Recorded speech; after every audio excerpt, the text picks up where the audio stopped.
John doesn't need good luck. I need luck and money.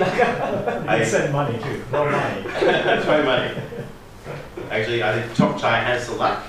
We've delegated the time up to competent communicator Nick, with your evaluator. Now, Toastmaster John has only been with us for about 4 months, and he's doing his 4th speech. Now that's how many speeches a month? 1. That's quite good, isn't it? That's one nearly every other meeting. Yeah. He did share with us that he does want to become a professional speaker.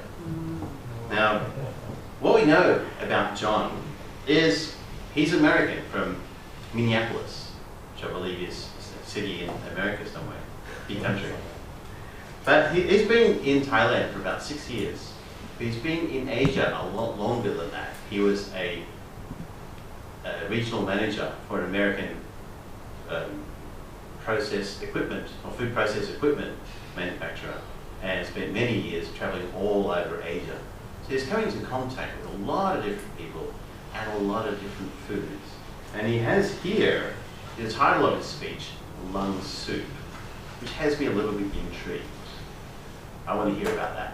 So please welcome Toastmaster John, Lung Soup.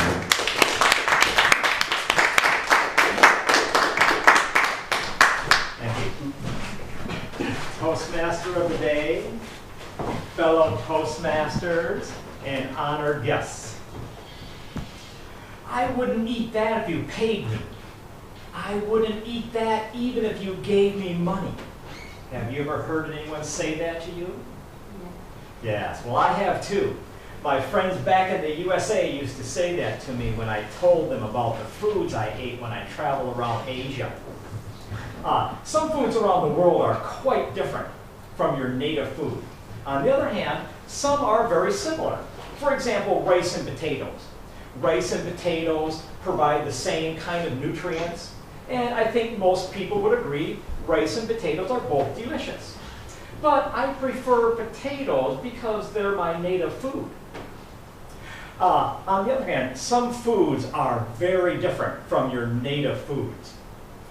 Some foods are very unusual for many cultures around the world. In one of my previous jobs, I traveled around Asia a lot. I liked learning about and trying the local foods. During my first trip to Thailand, I told my Thai colleague when we were at the restaurant that I would have the same thing he would have. And he said, "Are you sure?" And I said, "Yes." I wanted him to think that I was open to learning about Thai culture. So he ordered. The thick green curry was so spicy and fiery I couldn't swallow it. I couldn't eat it. But it wasn't really that unusual compared to the foods in my hometown. In the USA, Mexican food is very popular and it's spicy. Just not as spicy as Thai food. Some other foods that I encountered were very unusual compared to my hometown foods. For example, insects. In my hometown, we called them grasshoppers and beetles. I ate grasshoppers and beetles in Thailand. The grasshoppers were fried. They were crispy and crunchy. The little thin legs would get stuck in your teeth. The beetles were a white, thick, creamy paste inside a thin black skin. They both tasted okay. My friends back home wouldn't eat them even if I paid them. Another food I ate was the same food that would eat the insects. I ate frog. The frog was put on a skewer, cooked and served to you. It looked like a biology experiment, but it tasted okay. My friends back home thought I was strange. I also ate the food that would eat frogs, although not in Thailand. Eels. You know, the fish that looks like a snake.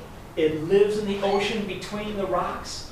When the fish or the frogs swim by, it shoots out and bites them. They got little tiny teeth like a miniature T-Rex. Well, at the restaurant, the cook chopped them up into sections, put them into a clay pot, and baked them. When it was served, at the bottom of the pot was this thick, black, tar-like oil. It was sizzling and crackling. The sections of eel were a really dark gray, a dark brown and black. All the sections were there, including the head. The little mouth was open. You could see the teeth. They looked like they were made of steel. Well, I ate the eel, but not the head. My friends thought I was crazy. Well, the more I traveled, the more I ate. I kept saying, I'll have the same thing as you. I worked my way up to steak. It was okay. It reminded me of chicken. That was the first time I said no to trying a new food. I ate the snake, but not the fresh, uncooked blood. The steak was alive in a cage at the restaurant before we ordered it. The cooks chopped it up, they collected the blood, they served the fresh, uncooked blood in some little tiny wine glasses. At first I said yes. As I was eating the snake, I was watching the blood in the little wine glass separate into two layers, a clear layer and an opaque layer.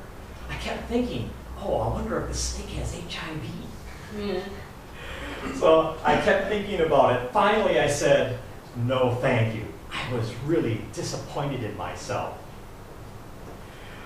Some people might find drinking fresh, uncooked snake blood fine, but I think many people find it unusual.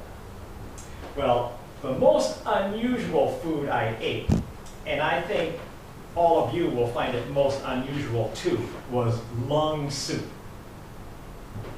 I was in a restaurant and my Chinese colleague asked me, would you like to try lung soup? And in my mind, I pictured some soup with some liquid and maybe some vegetables inside, or mushrooms, or spices, or some normal food, and some little pieces of lung. So I told my friend, well, I'll have it if you are. So we ordered a lot of food. And they brought out the food. They brought out a plate of dog, cow's tail, snail, and a lot of the normal foods. Finally, they brought out the bowl of lung soup. And in this bowl were these large pink lobes of lung. It looked like the photos of human lungs in the health book when I was in high school. Oh my God, I thought they were human lungs. We asked the waitress what animal they came from, but she didn't know. Well, I was using chopsticks, and I picked up a lobe of lung. It was soft and squishy. I never had anything like that in my mouth before, but it tasted okay. It was a little sweet. So I ate the lung soup. My friends back home almost died when I told them that I ate it. Oh, and before we left the restaurant, the waitress told us that the lungs were from a pig. And she said, if you want barbecue lungs, you have to find a pig that smokes. So, to make your life a little more interesting, you gotta be open to eating everything. Okay, Toastmasters.